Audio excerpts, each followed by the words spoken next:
ஒரு ஊரில் ஒரு உப்பு வியாபாரி உப்பு மூட்டையை தூக்கிட்டு ஒரு கழுதை மேலே கட்டி ஊரை கடந்து ஆற்றை கடந்து மார்க்கெட்டில் விற்றுட்டு வந்தாராம். கழுதைக்கு டெய்லி மூட்டையை தூக்குறதுல ஒரு சோம்பேறித்தனம். ஒரு நாள் அந்த ஆற்றை கடந்து போகும்போது கழுதை தெரியாமல் சறுக்கி விழுந்துருச்சான். அப்போ உப்பு மூட்டையில் இருக்க உப்பு எல்லாம் கரைஞ்சி போய் வெயிட்டு கம்மியாயிருச்சான். இதை நோட்டீஸ் பண்ண அந்த கழுதை டெய்லி இதே மாதிரி பண்ணிச்சான். உப்பு வியாபாரிக்கு அவரோட தொழில் நஷ்டமாயிருச்சு. ஒரு நாள் அந்த வியாபாரி அந்த கழுதை வேணுக்குனே சறுக்கி விழுகிறத கண்டுபிடிச்சாராம். அதனால ஒரு தடவை உப்புக்கு பதிலாக பஞ்சு மூட்டையை கட்டி விட்டாராமா. கழுதையும் வழக்கம் போல் வலிக்கு விழ மூட்டை டபுள் மடங்கு வெயிட் ஆகிடுச்சான். அன்னைக்கு அடி வாங்கின கழுதை மறுபடியும் அந்த மாதிரி பண்ணாமல் ஒழுங்காக போச்சு. எப்படி அந்த கழுதை தப்பு கணக்கு போட்டு முதலாளியை ஏமாத்தலாம்னு நினச்சதோ அதே மாதிரி தான் ஒருத்தன் ஒரு தனிப்பட்ட மனிதனையோ இல்லை ஒரு கூட்டத்தையோ எல்லா நேரமும் எல்லா இடத்துலையும் ஏமாற்றிட்டே இருக்க முடியாது. பல நாள் திருடன் ஒரு நாள் ஆக்கப்படுவான்.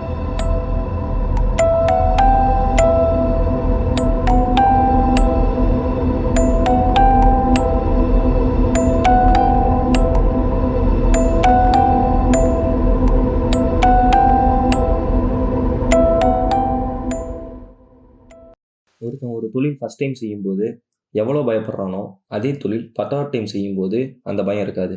அப்படி தான் இவன் தொழிலை 50வது டைம் வெற்றிகரமாக செஞ்சு முடிக்க போயிட்டுருக்கான். என்ன தொழில்னா திருட்டு தொழில். ஆமாம், திருட தான் போயிட்டுருக்கான். இவன் யாருனா வேறு யாரும் இல்லை, இவன் தான் நான் தான் இவன்.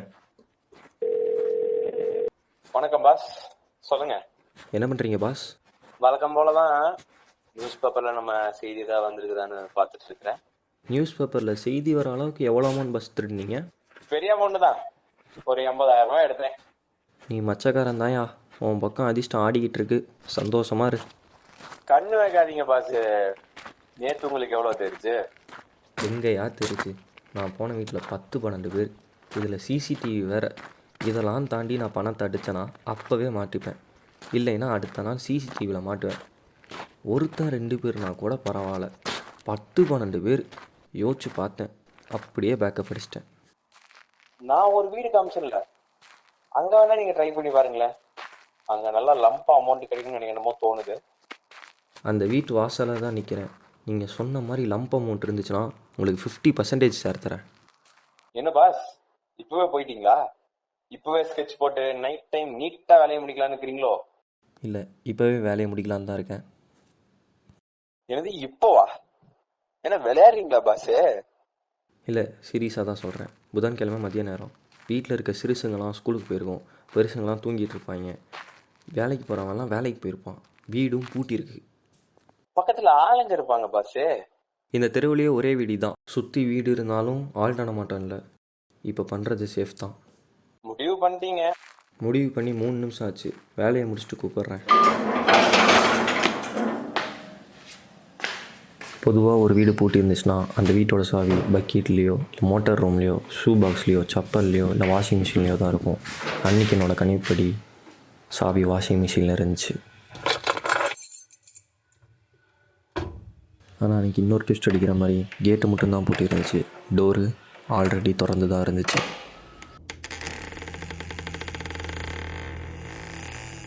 வீட்டுக்குள்ளே யாரோ இருப்பாங்கன்னு ஒரு சந்தேகத்தோடய உள்ளே போனேன்.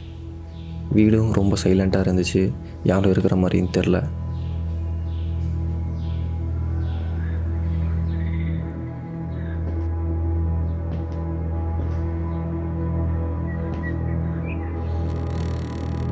வீட்டில் யாராச்சும் இருக்காங்களான்ட்டு பார்த்துட்டு பணத்தை அடிக்கலான்னு முடிவு பண்ணேன்.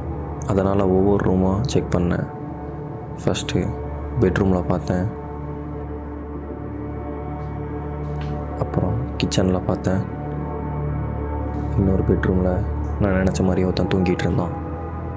சரி, பிளானை பேக்கப் அடிக்கலான்னு பார்த்தா நம்மளுக்கே பணம் தேவைப்படுது. பணம் இருக்கும், பணத்தை அடிக்கலான்னு தான் இந்த வீட்டுக்குள்ளேயே வந்தோம். என்ன நடந்தாலும் சரி அந்த ரூமை விட்டுட்டு மற்ற இடத்துல சேஃபாக பணத்தை அடிக்கலான்னு முடிவு பண்ணேன். அந்த மாதிரி செய்யவும் செஞ்சேன்.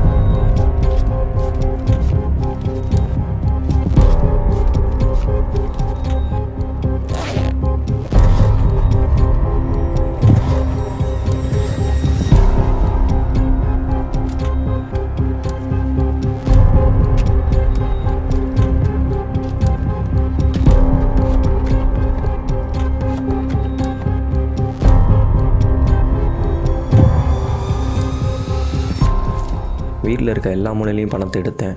ஆனால் எனக்கு ஒரு 1000 ரூபாய்க்கு மேலே கூட தெரில. அப்போ எனக்கு இருந்த ஒரே ஆப்ஷன் அந்த ரூம் தான். அந்த ரூம்குள்ளே இறங்கலான்னு முடிவு பண்ணேன். எனக்கு வர அந்த பீரோ கண் உறுத்திக்கிட்டே இருந்துச்சு.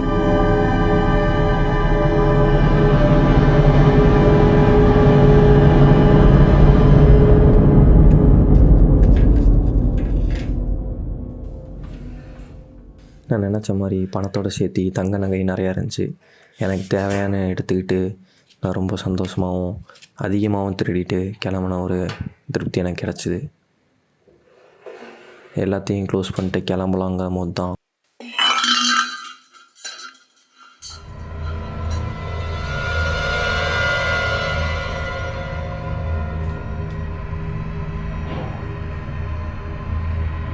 தப்பிச்சு வெளியில் வந்தால் போதும்னு சொல்லி வந்துட்டு இருந்தேன். அப்போ எனக்கு இன்னொரு சிக்கல் தர மாதிரி வீட்டுக்கு வெளியில் ஒருத்தன் நின்றுட்டு இருந்தான்.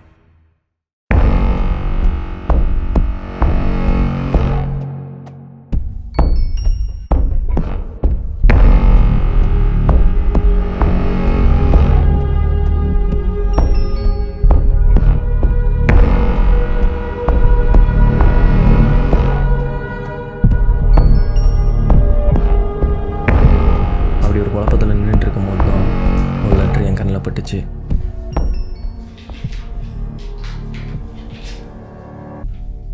இந்த லெட்டரை படிக்கலான்னு உக்காந்தேன். படிக்க தான் தெரிஞ்சுது இது சாதாரண லெட்டர் இல்லை, சூசைட் லெட்டர்னு. இவ்வளோ நேரம் அவன் தூங்கிட்டு இருக்கான்னு நினச்சேன். ஆனால் அவன் லெட்டர் எழுதி வச்சுட்டு சூசைட் பண்ணியிருக்கான். என்ன பண்ணுறதுன்னு குழப்பத்தில் என் பாஸுக்கு மறுபடியும் கூப்பிட்டேன். பாஸு, வீட்டுக்கு வந்தவரை சிறப்பாக முடிஞ்சிருச்சு. ஆனால் ஒரே ஒரு சிக்கல் பாஸு. என்ன பாஸ் சிக்கல்? வீட்டில் ஒருத்தன் சூசைட் பண்ணிட்டு இருந்திருக்கான் பாஸு.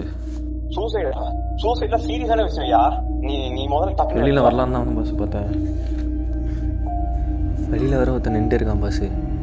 போவே மாட்டேன்றான். பாஸு, நீ பயப்படாத, நான் அங்கே வரேன். நீ தப்பிக்கிறதுக்கு வேறு ஏதாவது வழி இருக்காது பாரு. வெளியே வர்றதுக்கு என்ன பண்ணுறதுன்னு பாரு, சரியா? என்ன பண்ணுறதுன்னே தெரியல.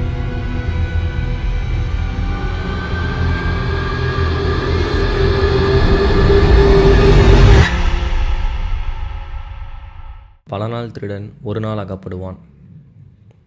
நீ உன் நண்பனுக்கு தெரியாமல் தப்பு பண்ணலாம். உன் நண்பன் கூட சேர்ந்து மற்றவங்களுக்கு தெரியாமல் தப்பு பண்ணலாம். வாத்தியாருக்கு தெரியாமல் தப்பு பண்ணலாம். உன் குடும்பத்துக்கு தெரியாமல் தப்பு பண்ணலாம். தப்பு பண்ணுறவன் என்றைக்கும் தண்டனை எதிர்பார்க்க மாட்டான். ஆனால் ஒரு நாள் அவன் எதிர்பார்க்காத நேரத்தில் அவன் நினைக்கிற விட அதிகமாக தண்டனை அவனுக்கு கிடைக்கும்.